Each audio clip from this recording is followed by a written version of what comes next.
Right, we are live, Lawrence. Good day, sir. Good day. Dusty Bates. We're back at it again. This is Talking Commercial, where residential agent asks commercial agent questions about commercial real estate. So everything about commercial real estate is in our show today. I want to welcome my co-host, Dusty Bates, commercial broker from Sacramento, California. Lawrence King in Los Angeles or all over the globe, whatever you want to call it. Welcome. Dusty, what are we covering today? What is going on today? What do we got? Well, today I want to talk about the biggest mistakes that I see new agents make when they're trying to list and sell commercial properties, whether it's an agent or an owner too. Owners have the same issues when they're going to list their properties as agents do when they're newer. So that's what we want to chat about. Sweet. All right. So the top two listing mistakes that most commercial agents do when they list a property are what? Give me the top two. Well, number one, and I can pull up our slides here real quick if we want to jump in there. Yeah, sweet. Let's do it. And my computer's chugging a bit. Let's do this here. No problem. All right. Let's rock and roll, man. Very basically, capital expenses and preparing the profit and loss properly, and then preparing the property itself for sale.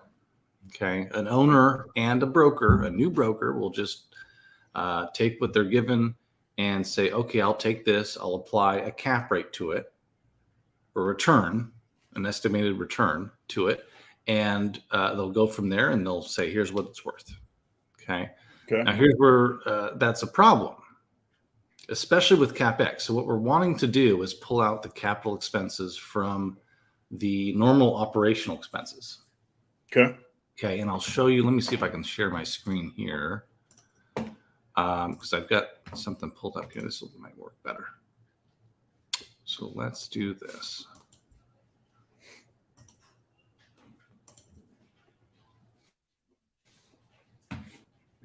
Let me pull this up. We're going to go ahead and look at a live example of what I have done in the past. Okay. And what I literally used to sell a property at a 3% cap rate. At a 3% cap rate? At a 3% cap rate. That sounds like California cap rate. That is us, yes. Now, typically, if someone's brand new to this game of commercial real estate, what is a acceptable cap rate percentage that most investors will jump at? 3% is not something Well, it depends on the market, right? So for California, 3% isn't in anywhere. 3% is an insanely low cap rate. Right. But, in California, depending on where you're at, you could look at right now, we're in 2023. We're still pretty high up on price point. Multifamily's just been insane. We're still around 5 or 6% ish. Okay. You might be higher, you might be lower, depending on where you're at. You're not in San Francisco, you're in like Fresno. That's going to be a difference, right? Right. But if you can look here, this is what you'll typically get: is you'll get a profit and loss from someone. I know you can't really see the details here. Maybe if we zoom in, I'm not sure if we can zoom in, but what you'll notice is I've got a profit and loss from someone. Okay. That it's just a raw profit and loss. That's all I got. Here's all of my expenses. Here's all of my income. And what I've done is I've highlighted, you can see some little circles there and some notes. I've highlighted things that look like what is called capital expenses. These are big jumps in expenses for instance, I think that's AC and heating in the middle of the screen there. Okay. So it's pretty standard for a couple months. And then all of a sudden, those 2 months where I circled, it was way bigger. And so my question is, did you replace an AC unit? Right? Mm-hmm. Were there some big capital expenses that happened for those two items? And the answer was yes. And so I pulled those aside, right? And that's what you can see there. And I think the way this works is Yeah, we can zone down here. And so what I'll do when I have things like this is I'll pull out the actual expenses or actual capital expenses. I'll put them aside. I didn't note them on this paper, but on the final paper that actually sold the property, it was literally this plus a couple additional bits of writing where I denoted, yes, we repainted the building. We have AC units, and here's the total of the CapEx. And that's why I've pulled things aside. But what we did here is we said, all right, if you look up there, the total net income on this paper was about $86,000. Okay. Now, when I pull things out, now, in addition to that, we also didn't have taxes or insurance included. Is that because you didn't ask that question to have that stuff, or they just didn't provide it? This is what you'll usually get. So you'll Okay. a profit and loss for the property typically won't include insurance or taxes. Okay. Or it may include insurance, but usually you're not going to see taxes as a line item in one of these profit and loss statements. So agents can miss that. Okay. Got it. And this is all sold based on the income stream and the stability of that income stream. And so if I'm off by $5,000 or $6,000, right, that's going to change the value of the building. And I'll have an example of that. But so just for this example, just to keep it simple, we pulled everything out. You see there it says gross rent received, operation expenses, capital expenses is removed, over $8,000 there. And so the projected NOI is 111 or so. On the left, we can see that I have that NOI minus the taxes, minus the insurance, and we come up with 88,805. okay, For our purposes, all I've done is I've taken the net income of the sheet and I've compared it to the net income of this. Actually, you know what we should do? We should compare it to the 8134. These are the capital expenses I removed. This is the difference. You took the CapEx out. Yeah, this is the true CapEx that we removed. So I'm going to actually share here a different screen. Okay. With just the calculator so we can see what that would look like. Now, generally, do you want more CapEx when you're going to acquire a property, or do you want less? So a capital expense is something that I'm spending higher value on to repair. It's a high expense item that's not an operational item. So this is something that I am spending money on maybe once every few years. So you might have a budget for it. Correct. But it's not like I'm replacing a roof every single year, right? Right. I mean, but when you're acquiring an asset, do you want to see more in the capital expenditure range where you can possibly retrade after you get an acceptance on an offer? Deferred maintenance. So I want to. So when I go to buy a building, I'm going to look at it and say, okay, you're telling me it's in this condition. And here's the income. Great. Here's my price for that. Right. So as a commercial broker and a commercial buyer, what you're doing usually is you're buying something based on what they're telling you. You don't actually tour the property first. For the most part, we're just, offering on it based on what you're telling me. And if that's not the truth, if it's different than what you're telling me, then obviously we have to go back to the negotiation table and have another talk. Right. So if I do have to replace a roof that you said was fine, now we have to have a talk about the price point or how do we handle that because it's different than what you told me. But different than residential, we're not actually touring the house or the property before we offer. That's part of the process of due diligence is actually touring the property at that time. We're assuming what you're saying is correct. And so that's important too when you're listing a property is to, present everything as it is. Don't try and hide anything because if someone offers on it and they find out that there's this issue that you kind of swept under the rug a bit, they're going to come back to the negotiation table and ask for a price cut. So you want to make sure all of that's up front in my mind. Beforehand. Okay, got you. No. So just for an example, so we have $8,000 or so in net income that went this year to capital expenses in this property. All in 1 year. In 1 year of the, whatever it was, I forget what it was, but it was like, 130,000 or whatever. Of the income, $8,000 went to capital expenses, which are not an operational expense. They should be pulled aside into a different line item. Okay. And a lot of agents don't do this. Owners won't do this. And what happens is, what would the value of $8,000 a year be to my building? How much value would that be? Well, it's not every year though, right? It's just only like once. Right. Every blue But moon. when I'm going to sell it, if I'm saying the income, because okay. this year's profit and loss says it's one thing, Right. is $8,000 less than it should be.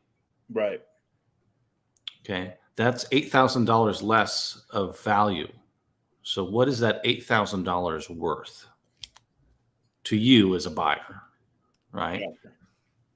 I'm I guess it gonna would put depend on the asset too, right? What type of property we're looking at here? This is a multifamily property. I think it was like 16 units or so. 16 units. Okay. Yeah. Okay. So I'm going to put you on a spot, and $8,000 of income every year in your pocket. What's that worth to you? Every year? Mhm. I mean, it's huge. $8,000 every year. That's a lot of money coming out. I mean, I would think so, right? Yeah. If it's every year. Now, if it's once every 5 years or 6 years, 10 years, whatever, now I'm looking at it a little bit differently. I'm looking at time, right? Obviously, things are going to break down over time. So if it's one hit, $8,000 in one hit 1 year, and am I expecting that, or I already have savings to the side for that CapEx? That's what I'm looking at. Okay. Yeah. So what we're doing is I'm selling an income stream to you as an investor, and the value and the stability of that income stream is depending on, that's going to depend on what return you're going to expect for that, right? So if it's a super risky income stream, you're going to want a higher return. If it's a more stable income stream, you want a lower return, or if there's higher demand, you want a lower return. Of that income stream, if I'm not reporting all of it properly, like this $8,000, right? That's value just thrown away. You're just throwing it away. And so $8,000 a year, which is what we're doing, right? So we've removed $8,000 of expenses from this profit and loss that doesn't need to be there. It's new AC units, right? It's painting the walls of the building, right? I don't do this every year. I do this every 5 years or so. Right. So here's $8,000 that's sitting out there. And we ended up selling it at, I think it was like a 3.15 cap rate. 3.15. So the value of $8,000 a year in property value would be $250,000 in property value. Wow. Right? So if I didn't remove this $8,000 in CapEx, I would have lost my client $250,000 in value. So, okay, hold on. Let me just make sure I got this right. The 8116, you mentioned that it's not every year, right? It's every 5 years, 10 years, whatever. Right. Are you saying that I will be losing as your client $250,000 for that duration of however long I own it? Well, if I'm going to sell it, Mm-hmm. and I'm selling it based on my income stream, Right. and that income stream is $8,000 short of what it should be At the time of sale, correct? at the time of sale, Gotcha. I would have priced it $250,000 short, Right. and you would have lost $250,000. That is a huge mistake. Yeah. And that's the biggest mistake is people Right. don't pull out capital expenses, which are not, I don't replace a roof every year. I don't replace all the AC units every year. You know, Right. these are big ticket items that you might have a 5% of the gross income budget allotted for. But when we go to sell it, we don't necessarily Include plug that. that in there. It's Right. just, So you want it's to a kind of separate make item. you want to make it kind of look pretty and shiny to a buyer. Yeah. Take And this what apart. we did, like if you saw it, let me see if I can reshare that, but I didn't even have time to put a BOV or a broker marketing package together because we sold it. Cash closed quickly. Wow. Let me see here. Where is it? Yeah, there it is. We're checking. Right. So this paper right here is how we sold the properties, is this with a couple extra things on the bottom half here, noting all the different capital expenses. Okay. But that's how I sold the property. And that's why it sold for what it did. And now his net income on this was technically about $88,000. Okay. And he replaced it with I think it was a Burger King and maybe one other property. And his income went from this to 130 net income. And, they didn't have to manage anything like this. But they did that because we were able to pull out what we were supposed to, which is the CapEx. Okay. Also add in what we should, which is the expected taxes and the expected insurance for the property, which is not on this. And all that added together increased what would have been the net income to this amount. Whereas before it would have probably been like, $11,000 short. Wow. So that's the biggest problem. And the other problem that we have with people when they're listing properties is they don't prepare it for sale. So what I mean by that is you're not properly getting the tenants ready for sale. You're not putting everyone on the same lease. You're not renewing things the right way. You're not upping the rent the way you should. Now, typically on like a unit, like 16 units, like you mentioned before, is that something that you always will have a property manager for, or you would advise to have a property manager for on your property? If it's 16 units or less, I would usually, have an outsourced person. So someone who's local. Okay. We add this back in here. There we go. You mean 16 units or more, you mean you would outsource it? Yeah. So for California, if it's 16 units or more, you need to have an on-site property manager. Now they don't need to actually need to live there, correct? You can have an office on that commercial property. You can, if it's less than 40 or 50 units, oftentimes someone will just designate someone To live on there. site To live there. to handle a bunch of stuff, and they get a reduced rent or something like that. Right. That's what you'll typically do.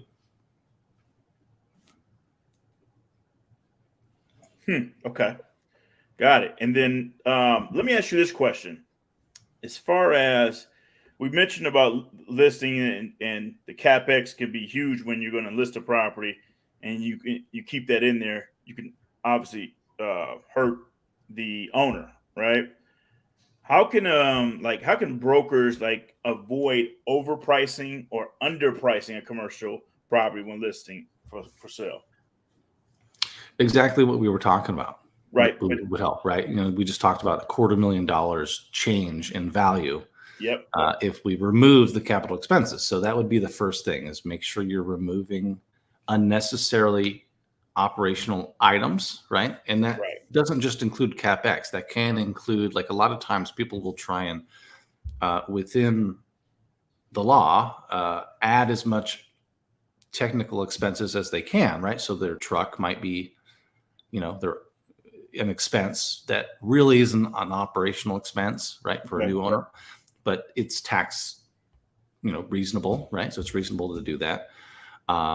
Phone bills, different stuff that can be removed. So you want to remove all of this unnecessary stuff that technically per the tax code you can do. But for a new owner, operationally is not necessarily so, because that's going to add to the value of the building. Okay. So if you're talking about preparing something for sale, that's what you want to do, is you want to remove all the unnecessary stuff, do what we just looked at, where we're pulling out all the CapEx items or anything that's not really an operational expense. Right. Such as the property management company. I noticed, or I've started to see on a lot of listings that when you're looking at the P&Ls and all that stuff, you can see from that next month where they go to list the property, like the P&Ls like short, it's like missing things now from originally back a couple months ago, where they had a property management company that was charging 10 to 12%, and then they fired them, and now they're self-managing right when they go onto the market. Right. You want to be aware of that. So so if you're going to buy it, one thing you want to look at is I do the acronym TIMUR. We've talked about TIMMUR. Let me see if I got it. Let me see if I understand it. Taxes, insurance, management, utilities, repair, and maintenance. And maintenance. Yeah, that's right. Maintenance. 2 M's. I almost had it. That's it. Yeah. So those will be your major expenses. And so if something's missing there, so like you saw in the example I gave you, taxes and insurance were missing from that profit and loss. So I added them in. Okay. Doesn't help me, but it is accurate to add those in as needed. And where are you getting that information for the taxes? Are you going to the assessor's office? Like if I was going to buy roughly guess for the most part, right? So in California, 1.1% of the sales price would be a accurate guess. You go to Texas, it's not a disclosure state, so you don't have to disclose what you sold something for. And oftentimes, actually, part of on Texas, actually, you're annually appealing your tax bill to make it lower. So not only am I not reporting what it sold for, and taxes are higher in Texas. Yes. But I'm also appealing every single year as a habit that the owner should be in. So if you're talking to an owner in Texas who owns multifamily, they should be appealing their tax bill every single year. So now who advises a owner that, hey, you should be appealing this every year? Like is it the real estate, the realtor, commercial realtor, or? Well, I'm not an attorney, but an attorney would usually do that. Okay, gotcha. But I might, as a real estate agent, we're kind of in the middle here, right? So we deal with contracts a lot. We know things like that. And so we should advise the client, hey, you should probably be doing this. I would talk to an attorney about that, but a lot of my clients have been doing this, and you might want to look into that. Okay, gotcha. Good stuff. Yeah, because obviously I know in Texas, so they should be appealing the taxes on there. Now, how if it's a state where you don't have to disclose the property, when you purchase when you purchase a property, you don't have to disclose how much you purchased it for? Yep. You have an option to, but you don't have to. Is that only on commercial, or is that residential as well? I believe it's residential too. Yeah. Wow. Okay. Yeah. Wow. So a lot of times with like I have CoStar, so we'll look in Texas, and a lot of times the sales price will be kind of not known because it's not public record. Well, okay. That's just in Texas, but normally, like in California, is that public record? It has to be. Yeah, in California, yeah. I like that. It's nice. So when you say you have to appeal it every year, the property tax, what do you mean by that? Like, if it's not being documented what it was sold for. But we've seen this in California too, where you're saying, hey, you're charging me, the tax rate for a property that's worth $500,000. During the downturn, hey, my property's actually only worth $300,000, so we need to reduce that because it's worth less. right? Are you that in showing me California. proof? What's that? Are you showing me proof that it's only worth X dollar amount? We have, yeah. So in California, Okay. that's what we do. What about Texas? In Texas, I don't know the specific process. I just know every year it's pretty common, unless you have like a house, to appeal it. Just say, hey, you should be charging me less. Like that's just part of the day-to-day operational cost is appealing your taxes. Right. And so basically that kind of answers like what is like how is it important to know your market or to do market research and analyze these properties before you go and list it, right? So you mentioned one of the tools that you use is CoStar, right? Mm-hmm. On your and then what other resources do you use to like pretty much do this research on these properties before you list them as a commercial agent? Well, we want to really call our market, right? So if I get someone who wants to possibly sell, Okay. that's an opportunity for me to call my whole market. Okay.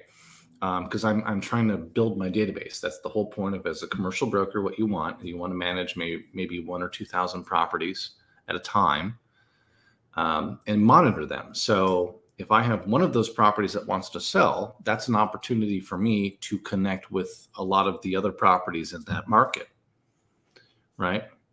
Mm-hmm. Which could lead to more listings. And so we want to be calling them as much as possible. So if someone wants to sell, I want to be calling a lot of people for that. And I get the numbers from CoStar. I can get the numbers from Reonomy too, as well. Reonomy, okay. Mm-hmm. Which is, as you know, that's that's provided to us with our brokerage. Right. Prospect Now also would be a tier down from those two. And all of those are focused on commercial too, right? It's not like residential. So they'll give you numbers and emails and contact info and mailing addresses of all the people that own these commercial properties. Got it. And so what I recommend my clients do, or my students, we have what's called a cold database and then a warm database. Okay. So a cold database is the ones you're cold calling. These are people you haven't spoken to. You don't even know if the number works for the owner. Right. Once you reach them, that's an owner of the property that you have in your farm. Then you move it over into your warm database. Even if they give you no information about the property, you're going to move that property into your warm database. You're going to fill out what you can. You're going to fill out their phone number in there. And then now that's your warm database. You're going to call and talk to them every 60 days or so. Got it. Right. So that's how you build your database, right? So I want 1,000 to 2,000 properties. I've got them in my cold database. I'm going to move them from there to my warm database over time. Okay. And a good goal would be 5 new properties a day moved over into your warm database. That might be a good, easy target. 5 new properties? Yeah. Okay. So we've kind of shifted gears here to database management, but that's really and we can cover that at a later date. I mean, that's good for me to know and try to start spinning in my head. And basically, let me ask you, so the marketing for these commercial properties, when you go to market a property, list it basically. I know we mentioned CapEx. We mentioned some of the other expenditures that have been errors, but what about errors in the actual square footage, the actual, let's say it's a commercial, it's a multi-unit, bedroom count, size, So here's a good example. This was what I had started preparing for that one property. Okay. This is how I get my listings. So I'll take comps and I'll show them like, hey, here's the cap rate, gross rent multiplier for multifamily. Price per foot, price per unit. Here's how yours stacks up against these at this price point. And, where do you think you should land, right? And they'll say, oh, I want this much. And maybe that's way above this. And so then I'll ask them, like, did I miss something? Because the price I gave you is about in line with things. A little bit aggressive, but it's in line. The price you gave is maybe a little bit above that. Uh, why do we think we should be able to get a higher price point than the market, right? So this is what we'll do is we'll and then this will be converted over to a marketing piece that shows, hey, here's the comps, and here's how they shake up against the subject property. Here's the market, and this was just a BOB for them, right? It wasn't for marketing, but yeah, it looks similar to this. And then we'll take this and we'll put this up on a like CoStar and LoopNet and Crexi and Revitas, and as opposed to the MLS, there's a bunch of different places you can put these. Right, kind of like Realtor, Zillow, Redfin. Okay. Yeah, so we have maybe a dozen different places depending on what you do. Like if you have a mobile home park, there's a specific website to put that on. Would you ever put a commercial property on Zillow, Redfin, Realtor.com, any of that stuff? Or do you just like, hey, no, we're going to stay in this lane only? Usually what you'll see is commercial properties that are smaller. So if I have maybe 10 units or less, okay, maybe 5 units, closer to 5 units, I would put it on the MLS and Redfin and all that. What we tend to find is if we have higher value properties, if we're over 1.5 or 2 million, you get a lot of looky-loos and people that don't really understand the process, or haven't really vetted their clients out when we put it on there. So we typically, you'll see most commercial brokers will keep it off the MLS, okay, unless it's really small. And a lot of brokers actually will also just kind of internally market things for a period of time. So they won't even end up on the LoopNet or CoStar until like 2 weeks out. Okay. All right. So that's where the off market deal, I mean, you can work a deal off market before it even hits the like Crexi or CoStar or anything like that, right? Most, like we're talking about building a database. So as you're building that database, you're also building your buyer pool. Right. And so you've got your list of buyers that have different tags on different price points and product types. So, I've got about 300 multifamily buyers that I have in my list that I can just, if I have a listing coming up, I can blast it out to them and maybe it gets sold before it even hits the market. And most brokerages will do that on the commercial side. Right. So you want to be on their list. Right. So certain people, like I do a lot of single tenant net lease stuff, like Taco Bell's and Starbucks and stuff like that. Mm-hmm. And there's maybe a dozen brokers I work with across the US. Okay. For that. Right. And so if I have a buyer, I don't even wait to go on LoopNet or anything. I just go and call them. I call the broker that deals with certain types of stuff in certain areas, and they give me their upcoming inventory. So it works too to build relationships with them. 100%. And I just received an off-market commercial deal last week. Now we're talking about it, that didn't hit the market, but it was a commercial agent I dealt with in the past, done business with actually in the past. And he gave me the OM on that before he even hit the market. So he was sitting on it. And I think he was shopping it around before he hits that Crexi and the CoStar and all that good stuff. Yep. Wow. So the average buyer, that's just a public consumer, they don't really know about CoStar. Am I right? Yeah, usually not. So most people are on LoopNet, if anything. So LoopNet, if you're just, and it's free, you can create an account on LoopNet for free. So if you're doing commercial, I would go on LoopNet. As you list property, LoopNet will charge you, I think right now it's like $80 a month per listing. $80 a month. But you don't need that until you have a listing. So if you don't have a listing, just jump on there for free. Look around. You're not going to be able to see everything. Okay. But like the CoStar list, they're owned by the same company, CoStar and LoopNet. If you were to want to, you could get CoStar, but that's like $500 a month for CoStar. Yeah, you don't necessarily need that. until you need comps. And if you need comps, you could call like a title company, could help you get some stuff. Okay. Now, unless you feel like shelling out $500 a month. No, and no. And let me ask you that. So the title company, is it like you're calling an average title company, or is there a special title company for commercial? There's not, but Chicago Title. Yep. Is a very heavy on the commercial side of things. So and they're national. So I might call Chicago Title, if any. But they can all get you all the, it's just public information that they can pull. Okay. Chicago. Okay. Chicago Title. What about Lawyer's Title? Lawyer's Title. I'm not looking to give anybody credit here on this show, but I'm just wondering. So Chicago Title is like one of the heavy hitters that deal with commercial a ton. Right. Right. Okay. Right.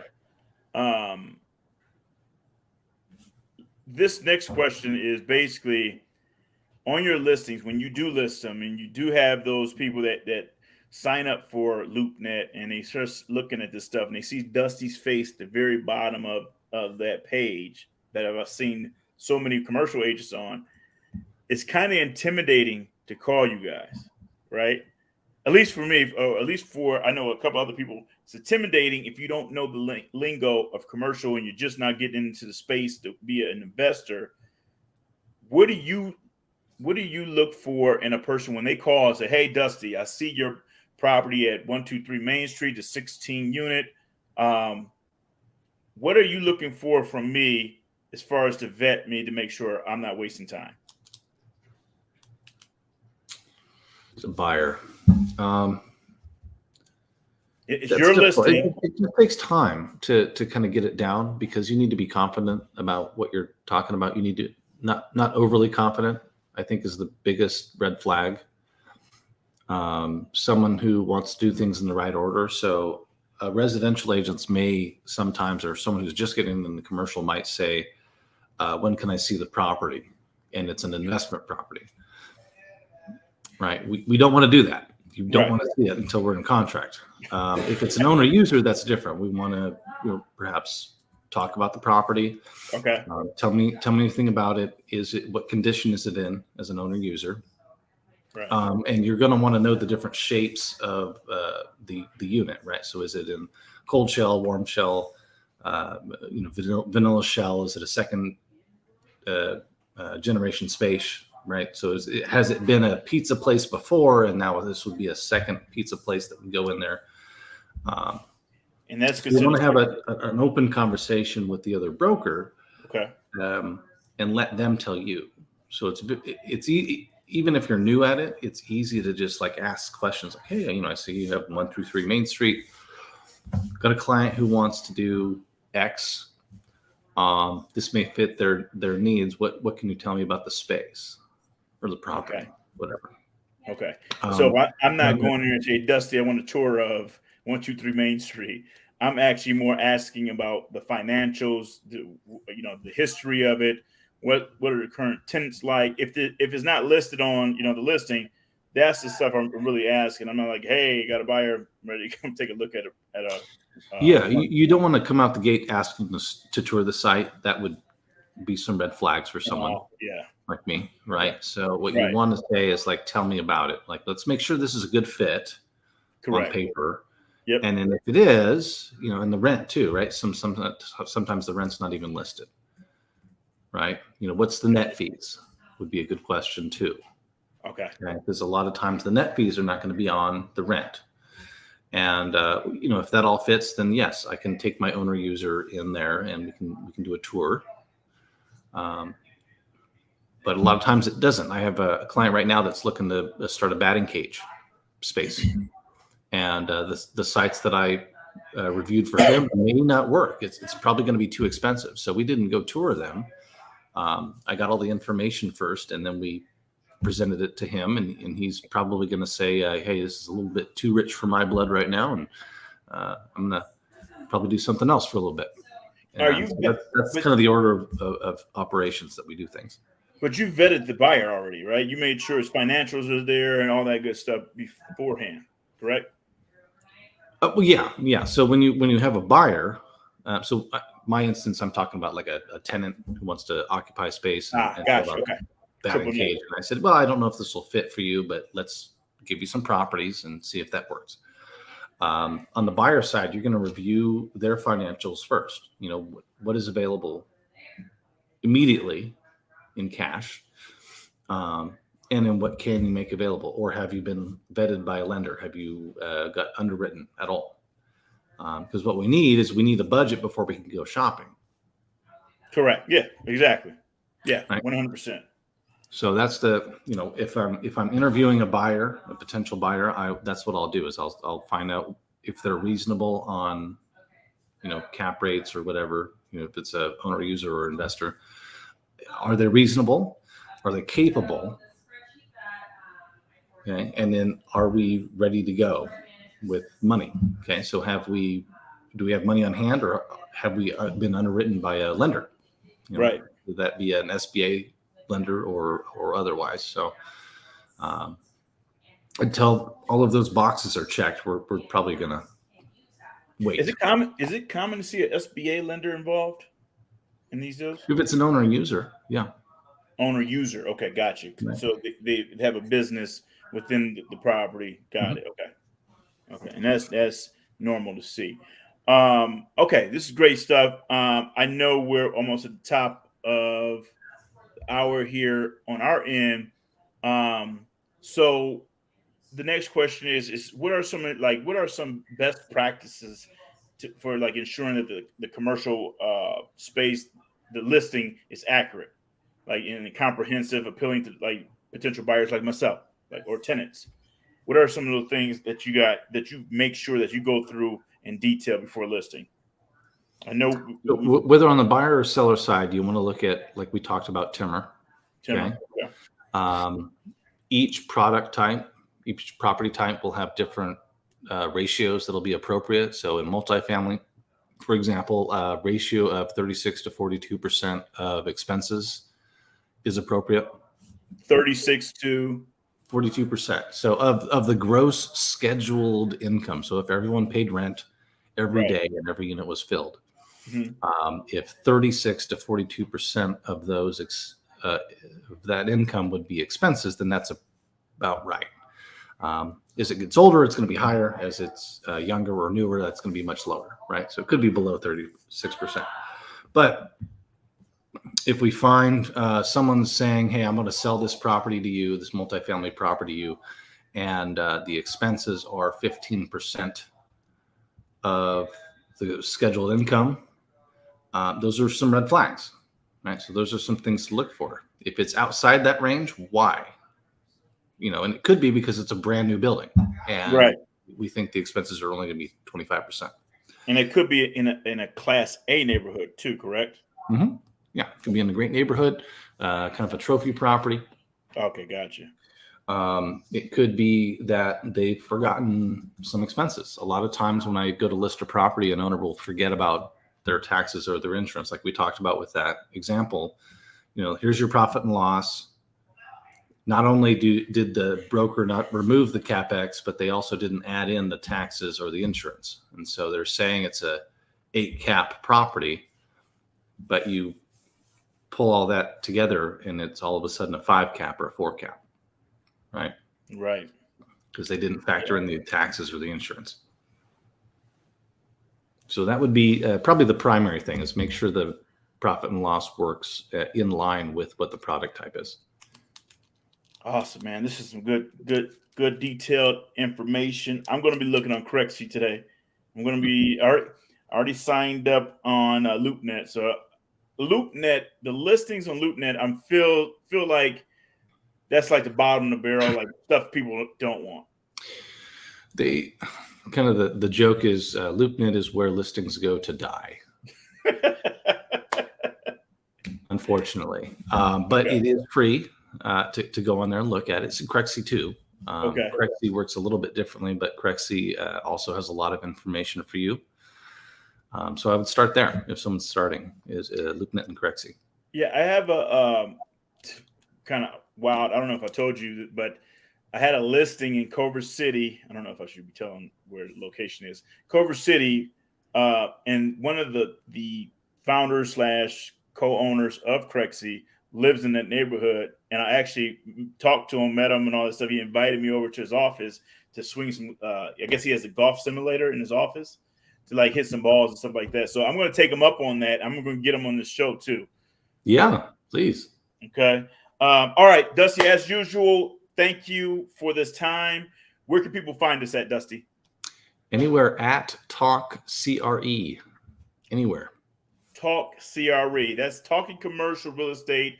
I'm Lawrence King. This is my co-host, Dusty Bates, commercial broker. and we're out. We'll see you next week. We're going to have a new conversation next week. It's probably going to be something pertaining to this. But thank you. Thank you, Dusty. I appreciate this. All right. Appreciate you. We'll see you next time. Out. Good stuff. Good stuff.